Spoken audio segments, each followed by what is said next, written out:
Oh yeah, for sure. That's a fresh five right there. Let's talk shop. I'm not even going front with y'all. I'm coming out hot. Number one, context optional.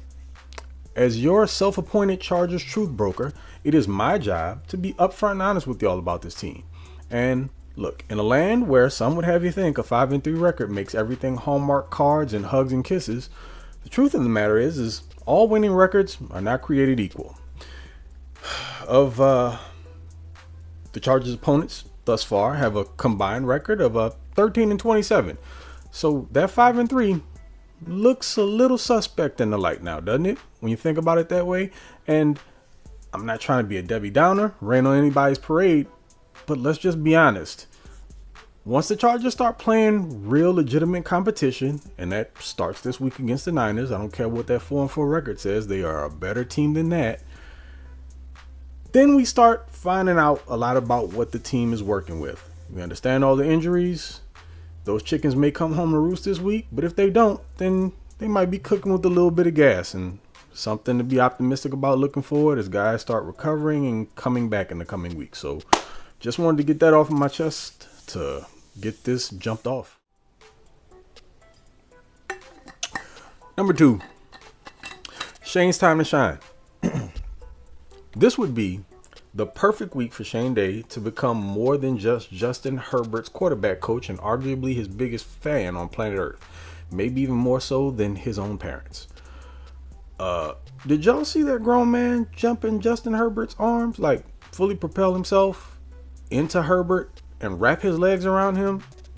Look, no judgment. Shane has experience having been on the 49ers staff, so he intimately knows the offense and defensive schemes. I would love it if this week he gets with Staley and maybe gives him some insider info on some potential weaknesses in that offense, and Staley can use his big football brain to tweak the scheme to attack those weaknesses if they exist. I'm only saying this because the Chargers are going to need every competitive advantage they can get in this game. So, Shane, if you could peel yourself away from Justin for a few hours this week, we'd all appreciate it. I promise. You can get right back to him. He's not going anywhere. You got him the rest of the year, and probably as long as you'll stalk him. But you get my point. And number three, put Booby in, coach. Let him spin. And I should get extra points for the Friday Night Lights reference. Yo, y'all. Straight up, there's no logical explanation for Sony Michel outsnapping Isaiah Spiller moving forward for the rest of the season. I'm going to stand on that. As a matter of fact, I believe Spiller had more reps than Michel on Sunday against the Falcons, but don't quote me on that. I got to double check. But in fact, if that is what happened, then that's how the remainder of the season should be. Because look, I get it. Michel's great in BPU. Since you love how well he blocks and you want to get him the extra reps, make him a personal protector on punt team. He can block as much as his heart desires. But the whole thing about Spiller being a liability in blitz pickups, greatly exaggerated. He did just fine with it at A&M, especially in his junior year. And I actually felt like it was one of his strong suits. The dude played a little fullback. He was lead blocking in A&M at times. So he ain't afraid of contact, and he's accustomed to putting a hat on somebody. Outside of just that, he's arguably the second most natural runner on the team outside of Austin Eckler. We're talking tremendous footwork, very, very good vision, and he's a finisher as a runner. So look, the Michel thing, it was cute to start the year off, but we know where the bread should be buttered from here on out. If you want to get Eckler off the field, give him some rest, or if you want to use him in tandem, it's just a more dynamic running back. What are you doing with Sony Michel out there? Who's really afraid of that? Now, short yardage, cool. Sony will fall forward and maybe get you a yard, but there's going to be zero explosive plays.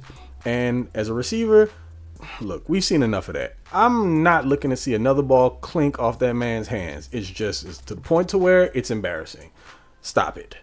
It's 28's time until Kelly comes back, and even then, it's a much more three-headed dynamic running back rotation. Make it happen. The end. Man, you know what? The hell with what number 4 was going to be, because this literally just crossed my mind. Bro, they giving Foster Sarell first team reps. I know we never wanted to see Storm Norton on the football field again, but believe it or not, there's something that's worse than Storm. It's the dude that they have taking first team reps in practice right now. This is what makes zero sense to me. Okay, so when the season started, when they didn't go out and address the right tackle situation, they said they had faith in both Pipkins and Storm Norton. And that all made us nervous. Pipkins showed himself in a few games last year, and we were hoping that because of the work he did with Duke Manyweather that it would pay off. Now, he's been serviceable. He was more than serviceable earlier in the year before he sprained his MCL. But since he's gotten hurt, it's been pretty bad. They went into the bye and still did nothing about it. And if you didn't trust the dude who is your backup / swing tackle, then why didn't you do something about getting a replacement on the team while you've been trotting out Pipkins still on a bum knee, knowing that in any given time he could go down?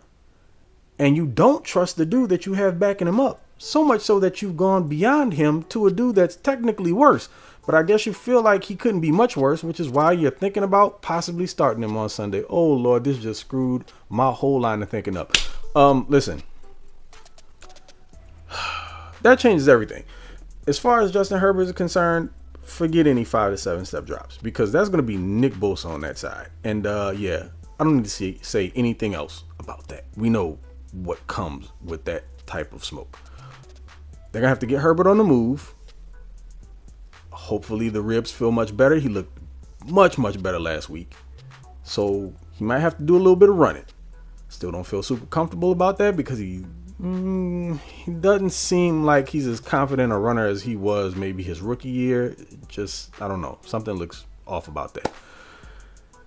But look, at the end of the day, if that's who you're going to line up at right tackle, also consider this.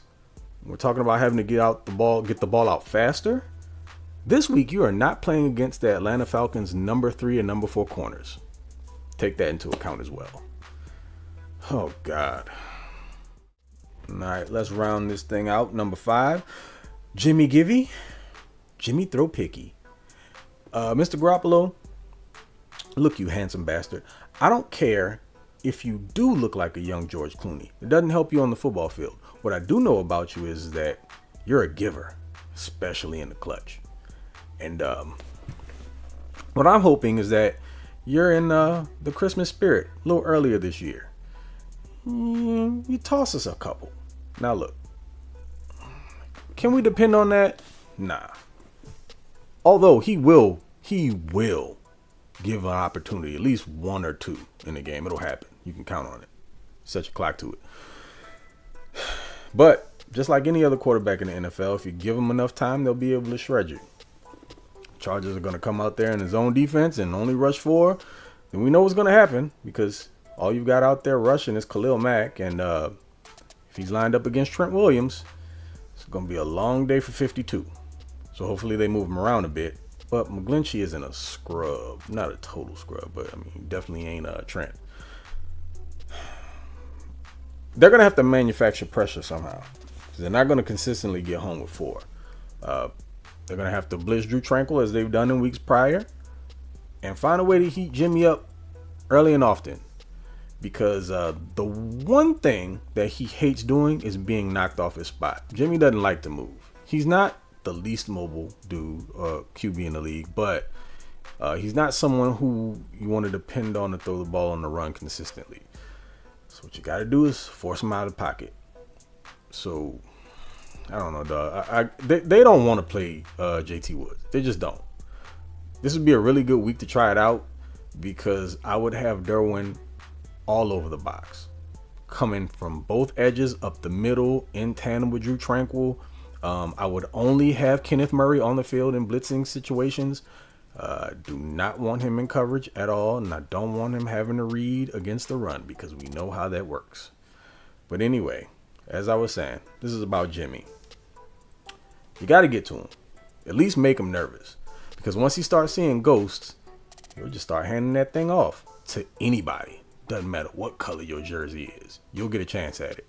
So, again, Brandon, hope you've been on your J.O. this week, my man. Because this could get ugly if the defense doesn't create some turnovers. Because I'm not expecting them to consistently come out and stop the run. Because, yeah, that's not really a thing for the Chargers. But, anyway, that's it for me, folks. It's been fun. I'll be back next time around, regardless, win, lose, or whatever, with another 5 of them things for your head tops. I appreciate the time. Per usual, it's your boy. I'm me. You're you. And I'll catch you on the next one. Go on.